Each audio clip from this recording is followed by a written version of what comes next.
আমার তো অনেকগুলো কাজ আছে, তাড়াতাড়ি গিয়ে আমাকে কাজগুলো করতে লাগবে। আরে কি ব্যাপার, ছোট আবার কি করতেছে? আরে ছোট নাচতেছে দেখতেছি, আরে গান শুনতেছে আর নাচতেছে। এই ছোটও পারে বটে, যাই দেখি কিছু একটা করতে লাগবে আমাকে। আরে এগুলো কি? এগুলো তো দেখি বেলুন। এই তো আইডিয়া পেয়ে গেছি, এগুলো তাড়াতাড়ি ফোলাতে লাগবে। তো আমি অনেকগুলো ফুলিয়ে নিলাম, এখন ট্যাপগুলো কাটতে লাগবে। এই তো ট্যাপগুলো কেটে নিলাম, এখন একটার পরে আরেকটা এই যে দিয়ে দিব এভাবে। এই তো আমি যেটা বানাতে চাইছিলাম সেটা রেডি হয়ে গেছে।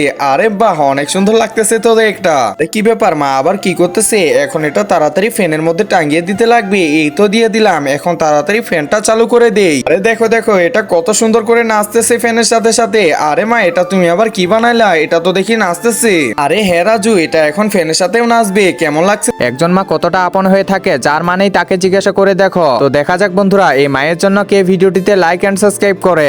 আর যারা মাকে ভালোবাসো না, তারা ভিডিওটি থেকে দূরে থাকো। তোর আরে মা, এটা তো অনেক ভালো লাগতেছে আমাকে, আমার তো অনেক নাচার ইচ্ছা করতেছে।